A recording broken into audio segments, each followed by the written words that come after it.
How to change birthday on the Snapchat. So hey guys, welcome to my channel, and in this video I'm going to show you that how you can change the Snapchat birthday. So guys, to change the Snapchat birthday on your Snapchat, you have to follow some steps. So open the Snapchat app and tap on your mobile service. Tap on the Bitmoji icon in the top left corner of the screen to access your profile, and after that tap on the gear icon in the top right corner of the screen.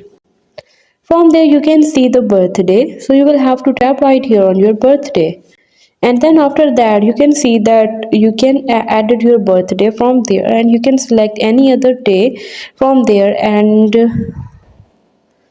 let me select any of the birthday date from there. So then you can see I can continue that birthday. So guys, unfortunately there is no way to continue my birthday after 2023.